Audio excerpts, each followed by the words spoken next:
Benjamin D View, and I was born in De Pere in, I think, my grandma's house. You were born at home then? Yeah. Okay. Did anybody tell you who all was in attendance when you were born? Like a midwife or something like that? It was Nope. just your... It's never told. Except I was born around midnight, and that's why that's my nickname was. Midnight?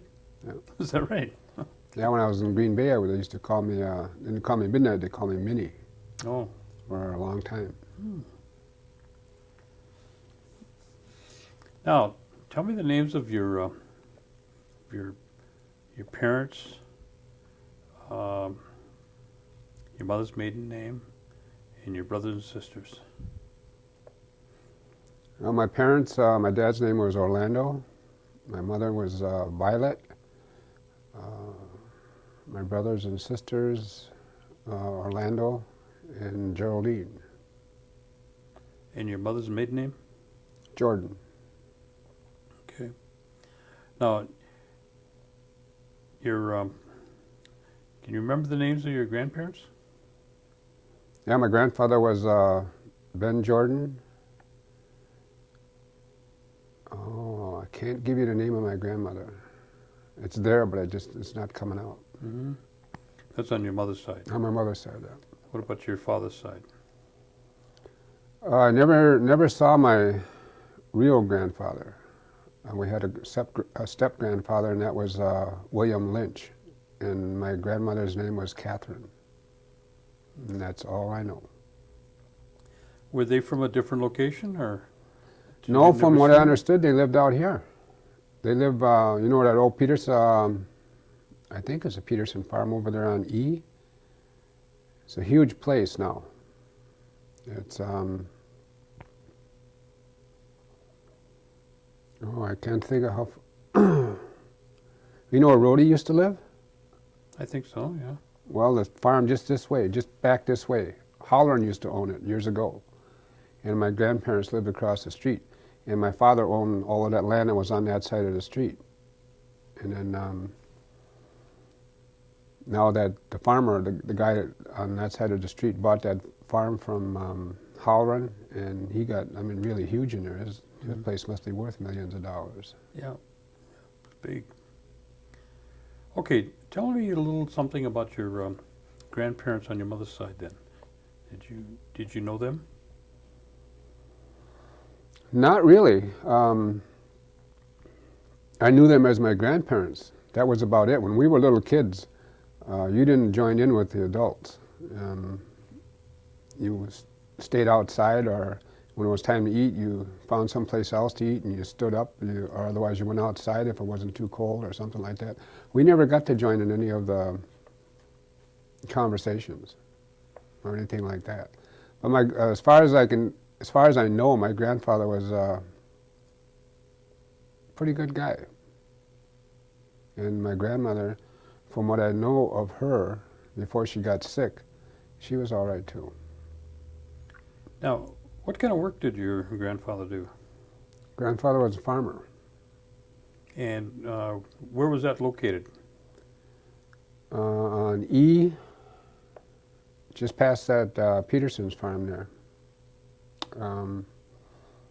I can't give you any specifics on where. Was that down by Ray Road? Is that? No. This way, this side. Okay.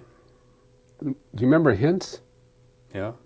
Well, the next place going south was my grandma's place, and then 2 houses or 3 houses down from there, maybe a quarter of a mile away, was where my other grandfather lived. Okay. Now, did you stay with your grandparents at all, or just visit? Short visits? Mostly just visits. Short visits, yeah. Okay. All right.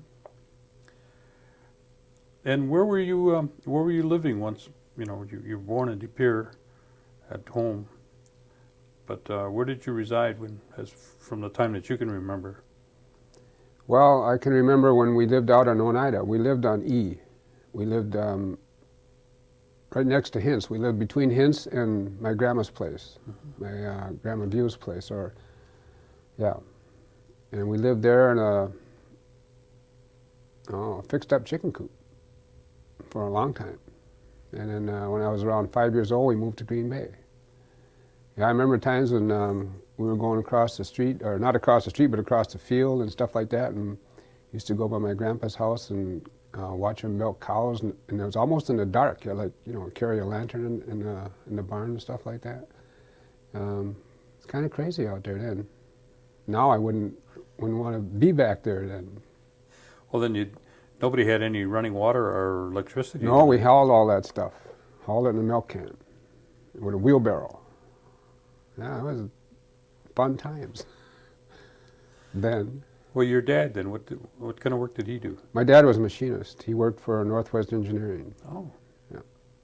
Okay. Yeah, he had the only machine there that he was the only one that knew how to run it. So, I don't know. And your mother, what kind of, did she just mainly do homework?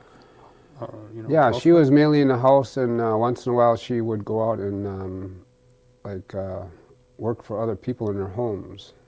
That way we got to know a lot of people that way, and store owners and stuff like that. And then she worked for Aiken's Dry Cleaners one time. That she stayed at for quite a while. Then she just didn't do it anymore. She stayed home most of the time. Now, did your grandparents speak Oneida? Yeah, my grandfather did, and my grandmother, and sometimes the people that came over. He used to board the older gentlemen when I guess he didn't have no place to go or something. He'd have little one-room buildings on his property, and they would, the guys would live in there, and then they would come in the house to eat, or otherwise they would, would take a meal out to them. But that, as much as I can remember about that. And you never knew, or anybody ever tell you about the education background of your grandparents? Nope. Nobody ever told me nothing. What about your mom and dad? What kind of background did they have that you know of? Education-wise, I think 8th grade. I think. No, I'm not sure. They never talked about going away to boarding school? No, I don't think my mother went away to boarding school. My grandparents might have, but not my mother. Mm-hmm. And did your mother or dad speak Oneida? No, my mother spoke some, but she never really spoke it in front of us. Sometimes when everybody be around the table and they were talking, she knew, but I don't think my dad did. Mm. Did anybody ever give you an indication as to, why there was not an attempt to have you learn to speak the language that you can recall? No. Just wasn't done. Yeah. Okay. Now you said you lived out in between both your grandparents, out towards the other end. When were you going to school at that time, or did you move to Green Bay first? No, I moved to Green Bay before I went to school. Before you went to school? Yeah. Okay. Tell me about where you went to school. When I moved to Green Bay, we were on the edge of the city, and that was Waverly was the last road before you hit the woods. Okay, give me an indication of what's there now, so I can have an idea. Do you remember that old Titletown, our Sneezer's Snack Shop on Ashland Avenue? I think so. Actually, Well, now, okay. Now Titletown is the Economy Inn. Right. So down there where the dinosaur is. About a block from the dinosaur. Yeah, about just further back north, though. Well, anyway, where Sneezer's was, when we moved there was nothing beyond us. It was just woods. Mm-hmm. And then after a few years, and the city started getting bigger, and then the airport was down the road ways just beyond that dinosaur thing, and I lost track of what you were talking about. Well, I'm just trying to find out, where you were living at the time when you moved into Green Bay, and where the school was that you were Oh, okay. Norwood and Waverly was the end of the, like I say, the end of the city for us there. Mhm. And then there was Norwood School was 2 blocks away. I went to Norwood School until through 6th grade. And then I went to Franklin Junior High through 9th grade. And I went to West High School. Now, I'm just trying to. You were talking about living there, and when you moved to Green Bay from Oneida, you didn't have running water and lights. But when you got into Green Bay, did that house have water and lights? We moved our chicken coop. Oh, you did? Yeah. Well, now they wouldn't let you, but in those No, days, yeah. yeah. Oh, I see. Yeah. I see. So then you set up housekeeping over there, huh? Yeah. Okay. All right. During this time, do you remember any of your parents being involved with any of the tribal operations? No. No. Okay. And what about if somebody got sick or anything? Did they cure it themselves, or did you go to one of the local physicians? Well, I don't remember being sick too often, but the one time I did get sick, I went to the hospital and they took out my tonsils. But other than that, Yeah. no. Nobody gathered any kind of roots or herbs or anything like that from the family? Not that I'm aware of. They could have fed us anything. We'd ate it. What about the hobbies? Was there any hobbies within the family? Like our craft workers, like basket making, lace making, carving. Not that I'm aware of. Okay. All right. Well, let's go back to West High. You went to West High, and then what happened? Then I quit school. I was a sophomore when I quit school. And I joined the service. After I got out of the service, I just sort of meandered around, not doing a whole lot. Where'd you go? Where'd you do your training? Fort Leonard Wood, Missouri. I see. Yeah. And how was that in terms of better than school? Not really. It was an adventure, but it wasn't. I don't think it was better than school. I should have stayed in school. I'd probably be a little further than what I am right now, but I can't kick now either. So How long did you stay in the service? 2 years. 2 years. Yeah. And what were you assigned to while you were in there? I was a light vehicle driver, truck driver, Oh, I see. driving cars and stuff like that. Did you spend all that time stateside, or did you go overseas? No, I stayed right here, Stayed. stateside. Yeah. Okay. And then we get out of service. And then what did you do? Not a whole lot of anything. Longest job I ever had, besides the one I got right now, is I was working as a longshoreman. I worked for Lights Material Handling. I was working on the ships, loading and unloading, and then after you got so much seniority, you went out of the hole onto the dock and up as a winchman. And I worked on top of the ship for a couple of years, and then I hurt my back, and they told me I couldn't come back anymore, so I had to find a different job. Was there quite a few Oneidas working down there at the time? Oh yeah, a lot of Oneidas, yeah. There was Oneidas and farmers. Can you remember any of them? Oh, Lukey, Luke Stevens, I think is his name. Jake Satterley.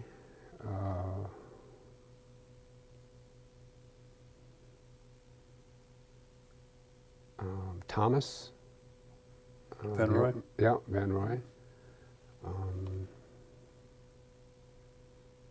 There's a couple of more Stevens. I can't remember who they were. Mm-hmm. Yeah, there was quite a few Oneidas down there. After you hurt your back, then you had to go find something else. What did you do then? Then I came out to Oneida, and I was looking around for a job, and my cousin worked at the school then. And I said, hey, I need a job. He said, okay. It was that simple. Didn't fill out no application or anything, just went to work. I started driving a school bus. What year was that about? 80, I think. 79 or 80. That's when travel school started. And that was, the school was totally at the Norbert Hill Center at the time, right? Yes. Okay. And you started driving school bus. Right. Now, did any of your kids go to tribal school? No. Oh. No. How many kids did you have?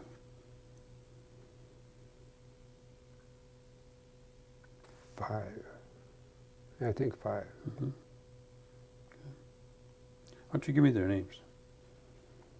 Felicia, Brandon, Sherry,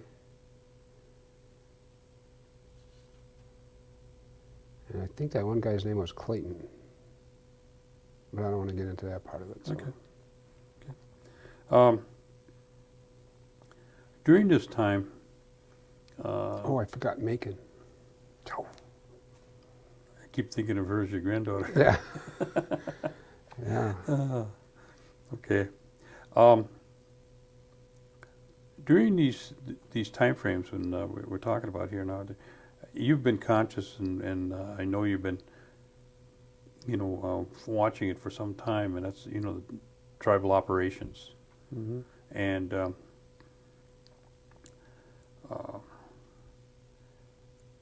how long have you been in the capacity you're in now, from driving the school bus to right now you're acting as your position is taking me from when I started my job yeah, to the present? Yeah. Well, I was a school bus driver for I think about 16 years, and then I went from there to transportation coordinator, which was the only kind of difference that changed in the job was that I didn't drive a bus anymore. And that's what you're presently at? Mm-hmm. Now, I guess that, that's what I'm saying. That's what, did you say 16 years? Mm-hmm. You've seen a lot of changes come about over those 16 years in the tribal structure, as well as the operation of the tribal school. And I'm just wondering if you could reflect on that a little bit. First of all, the tribal school. You started there when it was beginning, and you know where it's at right now. Tell us something about that. I'm speaking, and the film is rolling. Well, that's all right. If you don't... It hasn't changed, let's put it that way. When I was in the other school, I did a lot of jobs, and then most of them had to do with discipline. So then after, because of where we were and all the traffic and stuff, because there were businesses and other things going on over there, we decided that they needed a new school. So they started talking about a new school and how we're going to get one, and do we have the money for one, and things like that. And all of a sudden here we are, and we're in a new school, and I thought, wow, this is really great. Things are going to change. People are going to respect each other and do things and help each other. Well, you can forget that. It was the same old stuff, and I didn't understand it. Well, people are pretty resistant to change. Yeah, but Yeah. I didn't understand that at all. Life is a constant change. You got to figure it out. If you don't figure it out, you're going to stay in that same rut, and that's what we did. And the administration over there, I don't like to say it, but I think we need a whole new bag of people over there, and somebody who's going to get along. And the other thing I always had a problem with was, in most other school systems, administration is not in the same building as the school is. It's the operation. They're completely separate, and the only person who really has any authority and should have authority in the school is the principal, and not the administrator or whoever else is there. Administration should be in another building all by themselves, because they're intimidating over there, and that's not good. And then we wonder why we got what we got. That's all I'm going to say about that. Even with the shortcomings, that the school has increased in its enrollment, has it not? No, we decreased now. We did. Yes, we did. Oh, I didn't realize that. By about 200 people. Ooh. What's the enrollment now? It's around 300. And it must have been around No, 5. five, yeah. I see. Okay. But people are finding out that we don't have this and we don't have that, and a lot of people think that we're not accredited, and sometimes I wonder about that myself, but we are. Mm-hmm. So, and with all these new things that are coming up now for, you got to take a test to get out of a certain grade or move on. This year is really going to tell. You know, see how many people we got retained. One of the biggest things that I heard from parents that had, that had children there, is the amount of, or lack of, extracurricular activities. And I don't know if that's true or not, but that's what they've said, and that might be something for the school board to take a look at, if that's true. I think they better take another look at it. Yeah. Because we have a lot of extracurricular activities over there, and you got to take advantage of them though. Because they go golfing, they go bowling, they got field activities. You go to the museums, field trips to go other places. Got basketball, football, baseball. Right now they're into swimming, which they've been doing for a number of years. They got all kinds of stuff. You just got to get into it. Yeah, it sounds like they get quite a bit. So if you're not inclined to do that sort of a thing, then you can say that there isn't anything there for you. Yeah. Okay, let's. I'm going to bring up the subject of one of your extracurricular activities, and that's your involvement with the powwow. I want you to give me an idea, or give me some feedback on your involvement and how long, and what got you involved to begin with. Oh, let's see. Do you remember, what was that, Father Kiefer? Is that who he was? When the seminary was still seminary? The red-headed guy? Yeah. He used to be red hair. Yeah, he used to be, yeah. Mm-hmm. Well, anyway, he was there, and when I was married to Linda, we used to, go over there and talk and stuff, and she used to like to visit those people. So one day he says, if I ever need your help, because the powwow was on then, would you come and give me a hand, because sometimes we have unwanted guests and they're slightly inebriated, and we need someone to take care of that. I said, sure, never thinking that he'd call me. Yeah, 3 o'clock in the morning, the phone rings, he said, you'd give me a hand. I said, yeah, I did, didn't I? So I got out of bed and went down there, and he had a few people that he didn't want to go in. So I said, okay, and I just looked at the guys, I says, take a walk. We don't want you here. Mm-hmm. And I just turned around and left. That was all that happened. But I guess because him being non-Native American, they didn't agree with that. So, but when I showed up, they just walked away, And of course, I was bigger than I am now, though. I was like 235 pounds. And so they left, and I stayed there the rest of the morning, and then he asked me to come back and, help out through the whole thing. And that's what I always end up doing. I help out through the whole thing, and then I find myself in a situation that you really can't back out of. So I've been there almost 18 years, too. I've been security director most of the time, and I handled hiring the people. Well, it used to be volunteer at first. We'd give somebody a T-shirt or something, for being on security. And then it got to the point where we couldn't control that anymore, because people would just come and grab the T-shirt and stay a couple hours and they were gone. You can't have a security force like that. So then we decided we'd pay them money, like $2 an hour to start. And there was a little control there, but not much.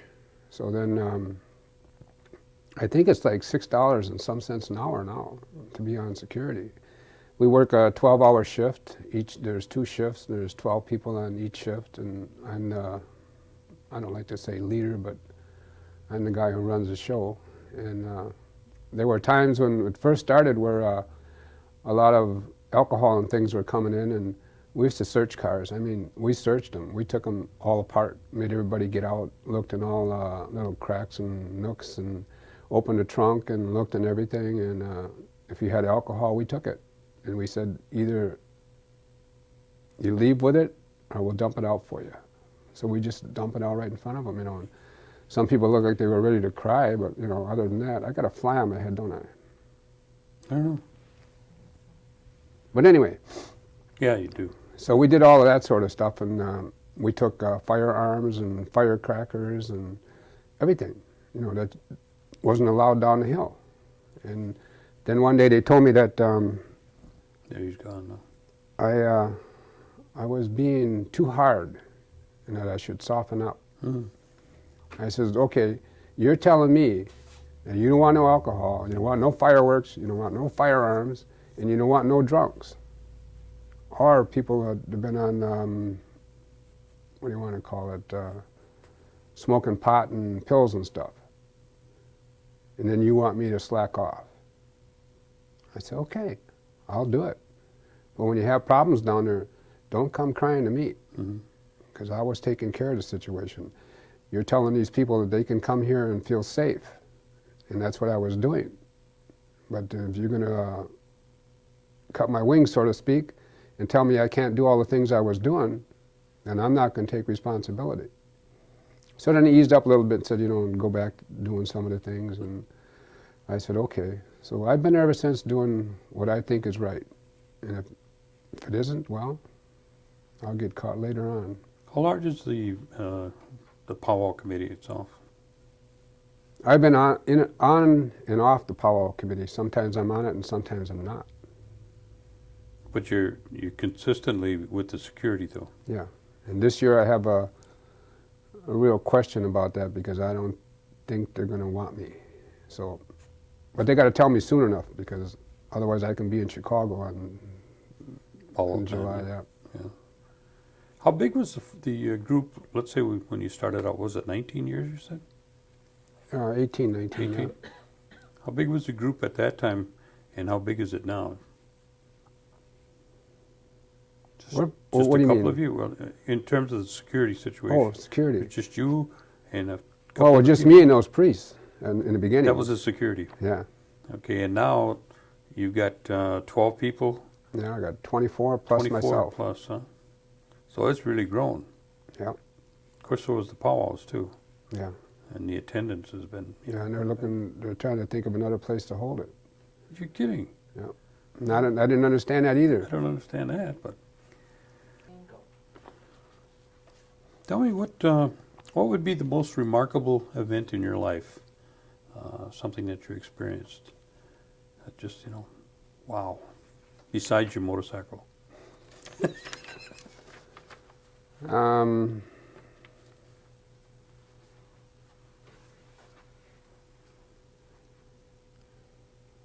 Remarkable. Well, maybe you got more than one. Well, I'll tell you this. My whole life has been remarkable. There you go. That's a good enough answer. If you could change anything in your life, what would you change?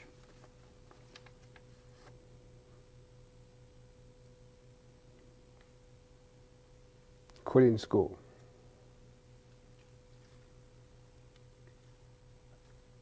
Tell me about your position with education then. And we're talking to the younger people that are coming behind you. Give me some insight. Or give them some insight. Okay, this is coming from experience. I had a hard time in school. I wasn't the brightest kid, but I wasn't the dumbest either. So I went on, and when I quit school, I went into service. I got out of the service, and things still weren't looking that good. So they had a program at the Y where you could get a GED. They had a study for it. And at the time, I went to California. And I was sitting down there in San Diego, and I called home, you know, just to let everybody know I was all right and I got where I was going. And she said, you got a letter saying that they want you in that school. So I turned around and came back. And when I got to Milwaukee, there was a big snowstorm that year, and there was nothing going out of Milwaukee. That's where the bus stopped, and that's where it stayed. So I got tired of sitting in the bus station, and I called a cab, and the guy says, where do you want to go? I says, take me to the highway. He says, well, there's nothing running out there. I says, take me anyway. I'm going, you know, I'm going home. So I got out there. I'm walking down the highway, there ain't nobody nowhere. And here comes this car, one car, out of nowhere. And I stuck out my thumb, the guy stopped, and he says, where you going? I said, I'm going to Green Bay. He says, that's where I'm going. Got a ride home, just that quick. So somebody up there is taking care of me. After I got back here, I went to the Y and signed up for the classes and stuff like that. I was going through them. You could take the test if you thought you could pass it. And then what you couldn't pass, you had to study for. So there was 3 of them I passed, and there was 2 I didn't quite get because was math, which is not one of my favorites, and English. So I had to study for those. But once I took that test and I studied, my points were high enough where they said you could go to UWGB. So I went to UWGB and I stayed there for a year, and I got, I think, 12 or 13 credits. Then I broke my leg, and I never went back since. But then a little while after that, I went to barber school. Then I went to cosmetology school, and then I became a truck driver. I went to Fox Valley Tech for truck driving. And that's how I happened to fall into this job driving the bus. And if I had to do it all over again, I would have never quit school, and I would have went as far as my little brain could take me, and then take it from there. So if you got any ideas about quitting school, don't. Even if it's tough, rough it out. Go as far as you can, because that's what the name of the game is right now. It's education. What kind of bike do you ride? I ride a 73 Sportster. What is that? That's a Harley Davidson. Oh. Is there any other? That's it. That's it. We done? Yep. Okay. You said 10-2. Yeah, got to go. Okay. Name of the game is